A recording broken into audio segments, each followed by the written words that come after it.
بسم اللہ الرحمن الرحیم۔ الصلاۃ والسلام علیک یا رسول اللہ، الصلاۃ والسلام علیک یا حبیب اللہ، الصلاۃ والسلام علیک یا نبی اللہ وعلی آلک واصحابک یا رسول اللہ صلی اللہ تعالی علیہ وسلم۔ الحمدللہ رب العالمین والعاقبۃ للمتقین، والصلاۃ والسلام علی سید الانبیاء والمرسلین، اما بعد فاعوذ باللہ من الشیطان الرجیم، بسم اللہ الرحمن الرحیم۔ رب اشرح لی صدری ویسر لی امری واحلل عقدۃ من لسانی یفقہوا قولی۔ رب یسر ولا تعسر وتمم بالخیر، اللہم افتح علینا حکمتک وانشر علینا رحمتک یا ذا الجلال والاکرام۔ یا فتاح یا علیم، یا فتاح یا علیم، یا فتاح یا علیم۔ میرے عزیز طلباء،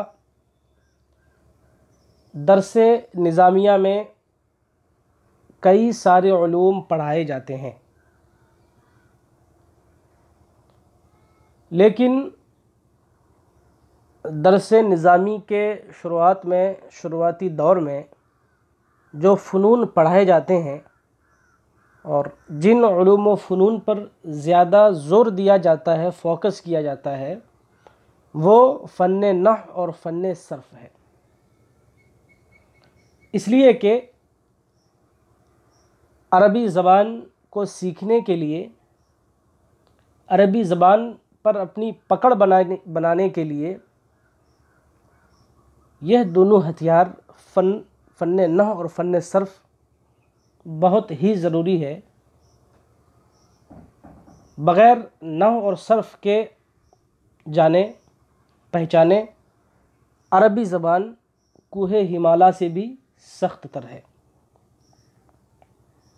فن صرف کو ام العلوم کہا جاتا ہے، علوم کی ماں، اور فن نحو کو ابو العلوم کہا جاتا ہے، علوم کا باپ۔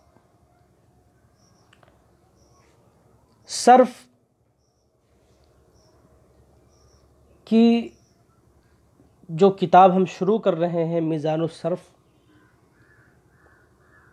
یہ کتاب درس نظامیہ میں مشہور اور معروف کتاب ہے، بہت ہی بہترین، کارآمد، جامع اور مانی کتاب ہے۔ اس کتاب کو محنت اور لگن کے ساتھ اگر ہم پڑھیں تو انشاءاللہ العزیز زبان عربی ہمارے لیے آسان سے آسان تر ہوتی چلی جائے گی۔ میزان الصرف یہ درس نظامی میں ابتدائی طلباء کے لیے پڑھائی اور چلائی جاتی ہے۔ اس کتاب کو محنت اور لگن کے ساتھ پڑھیں، انشاءاللہ العزیز فن صرف ہمارے لیے آسان ہوگی۔ اس کتاب کے مصنف کا نام حضرت علامہ سراج الدین ابن عثمانی ہے۔ کسی بھی فن کو پڑھنے سے پہلے، شروع کرنے سے پہلے چند چیزوں کو جاننا اور سمجھنا ضروری ہوتا ہے۔ اس کی تعریف، اس کا موضوع، اس کی غرض، تاکہ کسی بھی فن کو سیکھنے والا، کسی بھی فن سے دلچسپی رکھنے والا، اس کے ذہن میں پہلے ہی سے ساری چیز حاضر رہے کہ جس فن کو ہم سیکھ رہے ہیں، یہ فن کس ٹائپ کا ہے، اس فن میں کس چیز سے بحث ہوگی، اس فن کا موضوع کیا ہے، اور اس فن کو سیکھنے کے بعد ہم کیا کر سکتے ہیں، ہمارے لیے کیا فائدہ ہے۔ اسی لیے تعریف، موضوع اور غرض و غایت کو جاننا اور سمجھنا، پہچاننا ضروری ہوتا ہے کسی بھی فن کو شروع کرنے سے پہلے۔ تو کتاب دیکھیں، مقدمہ: بسم اللہ الرحمن الرحیم، اللہ کے نام سے شروع جو بہت مہربان، رحم والا۔ الحمدللہ رب العالمین، تمام تعریفیں اللہ ہی کے لیے ہے جو سارے جہان کا پالن ہار ہے، پالنے والا ہے۔ والصلاۃ علی رحمۃ للعالمین محمد، والصلاۃ علی رحمۃ للعالمین محمد، رحمت کاملہ ہو رحمۃ للعالمین محمد صلی اللہ علیہ وسلم پر، رحمت کاملہ ہو محمد صلی اللہ علیہ وسلم پر جو رحمۃ للعالمین ہے، وہ آل ہی اجمعین اور آپ کے تمام آل پر۔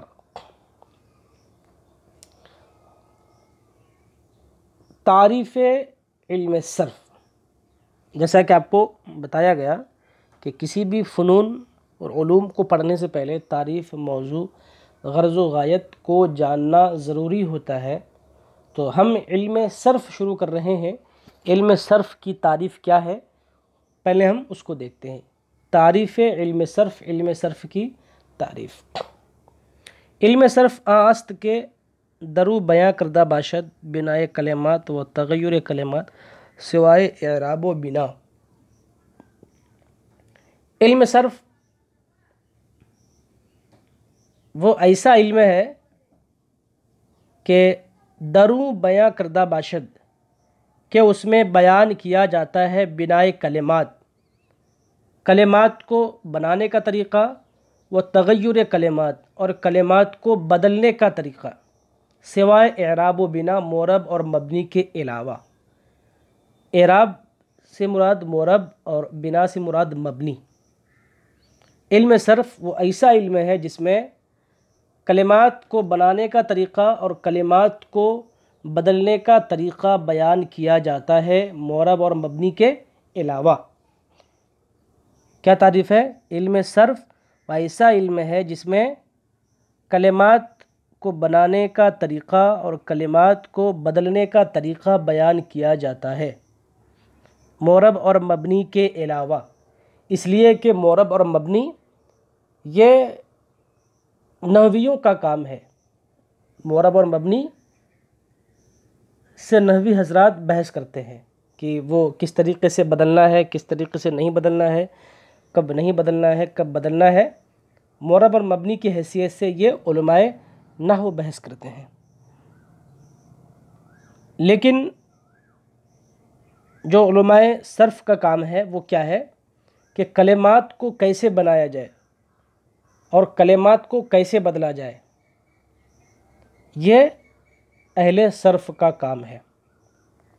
تو علم صرف وہ ہے کہ دروں بیاں کردہ باشد، کہ جس میں بیان کیا جاتا ہے بنائے کلمات، کلمات کو بنانے کا طریقہ، وہ تغیر کلمات اور کلمات کو بدلنے کا طریقہ، سوائے اعراب و بنا، معرب اور مبنی کے علاوہ۔ موضوع او کا معنی اس کا، اس کا، اس کی، ٹھیک ہے۔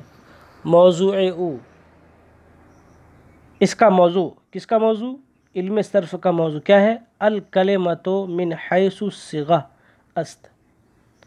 علم صرف کا موضوع کلمہ ہے صیغہ کی حیثیت سے، صیغہ کے اعتبار سے۔ علم صرف کا موضوع کیا ہے؟ کلمہ ہے صیغہ کے اعتبار سے۔ صیغہ کے اعتبار سے کہ جو ایک کلمہ ہے، مثلا ضربہ، اب یہ نحوی حضرات بحث کریں گے کہ یہ کون سا صیغہ ہے۔ صیغہ واحد غائب ہے، تثنیہ غائب ہے، جمع غائب ہے، مذکر ہے، مؤنث ہے، حاضر ہے، غائب ہے، واحد ہے، تثنیہ ہے، جمع ہے۔ تو وہ اس اعتبار سے بحث کرتے ہیں، صیغہ کے اعتبار سے، ٹھیک ہے۔ تو علم صرف کا موضوع کیا ہے؟ کلمہ ہے صیغہ کے اعتبار سے۔ تو آپ نے سمجھ گیا، آپ نے سمجھا علم صرفی کی تعریف اور علم صرف کا موضوع۔ علم صرف وہ ایسا علم ہے جس میں بیان کیا جاتا ہے کلمات کو بنانے کا طریقہ اور کلمات کو بدلنے کا طریقہ، معرب اور مبنی کے علاوہ، سوائے اعراب و بنا، معرب و مبنی کے علاوہ۔ کلمات کو بنانا، جیسے آپ ایک مثال لے لیں، ضرب، ایک مثال لے لیں ضرب۔ ضرب سے کبھی ضربہ پڑھتے ہیں، کبھی یضربو پڑھتے ہیں، کبھی مضروب پڑھتے ہیں، کبھی ضارب پڑھتے ہیں۔ تو لفظ ایک ہے لیکن اس سے کتنے کلمات کو ہم بدل بدل کے پڑھ رہے ہیں۔ تو یہ ملکہ اور یہ صلاحیت ہمیں کہاں سے ملے گا؟ فن صرف سے ملے گا، ٹھیک ہے۔ تو علم صرف کا موضوع کلمہ ہے صیغہ کے اعتبار سے۔ غرض علم صرف، علم صرف کی غرض است کے انسان بوقت تلفظ کلمات عربیہ از خطائے لفظی بحسب صیغہ محفوظ می باشد، ٹھیک ہے۔ غرض علم صرف، علم صرف کا غرض کیا ہے کہ علم صرف کا غرض یہ ہے کہ انسان بوقت تلفظ، بولتے وقت، تلفظ کے وقت، بولتے وقت، کلام کرتے وقت، کلمات عربیہ،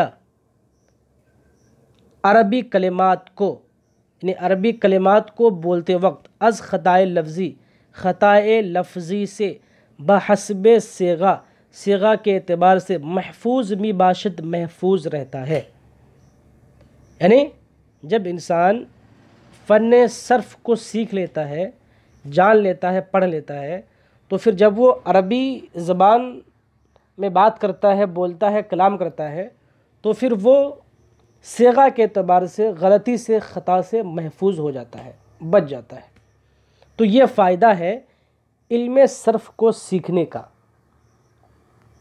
کبھی ہم ضربہ پڑھیں گے، کبھی یضربو پڑھیں گے، کبھی ضارب پڑھیں گے، کبھی مضروب پڑھیں گے، تو ہم اس کو ضارب بھی پڑھیں گے، مضروب بھی پڑھیں گے۔ کب پڑھیں گے؟ جب ہم علم صرف کو جانے ہوئے ہوں گے، نہیں تو کچھ کا کچھ پڑھ دیں گے اور پھر ہم غلطی میں جو ہے وہ غلطی ہم سے ہو جائے گی۔